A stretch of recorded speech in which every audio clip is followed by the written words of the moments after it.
Hey everybody, it's Chris Gorman again with Gorman Residential and Keller Williams Preferred Realty. And today I'm going to be talking about the role that schools and school choice plays in selecting a home and a location place to live.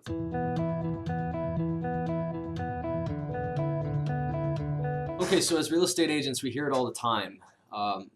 Somebody's moving to the area, they want to make sure they're in a good school district or they're in a certain school district. Maybe they have heard from a friend that a certain particular school was quote unquote better or the best, or maybe they've gone online and done some research. A couple of things to consider when you are basing your location of where you're going to buy your home in large part on schools. First thing is, most of us in Wake County, we have one full year-round option and one traditional schedule option that we're assigned to. However, the county has such a great charter system and it's growing every year. In most places, you can have 4 or 5 additional other close by charter schools to apply to, and not to mention private school options ranging from schools like Thales, which just under 5,000 a year, all the way up to schools that are over 20,000 a year, which aren't an option for most people.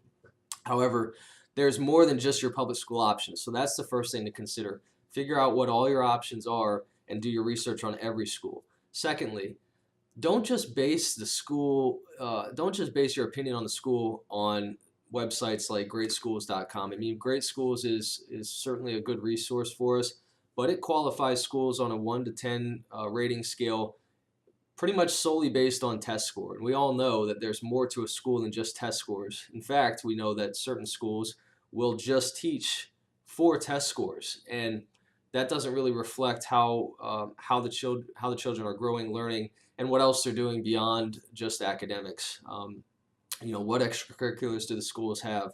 What's the culture like in the schools? And the third and probably most important thing to consider is that regardless of what the school's rating is or how well, what the perception of the school is at large, it comes down to the individual instructor most of the time in the relationship that your child is going to have with that instructor and the administrative staff. So your child's school experience may be completely different than the rating school. Maybe the rating on the school is 1 to 3 according to Great Schools, let's say, and your child could have a great experience there and go on and do great things. Maybe there's a high rated school and you send your child there, but you don't know that they've got a bullying problem, and so your kid's having problems there. Just make sure you don't base a huge decision like selecting where to live and where to shop for a home solely based on a perception about a certain school or a certain school district. Talk to the people, visit the schools, do your research, talk to your real estate agent, find out what they know about it. I mean, there's some limitations of what we can and can't say about specific schools. That's why I'm talking in broad sense. But just make sure you use all the resources available. Don't just base a big decision like this on a couple of bits and pieces of information. So word of caution today more than anything. If you need more information and more resources, certainly we can help you with that. You can always reach me at chris@gormanresidential.com or 919-670-3005.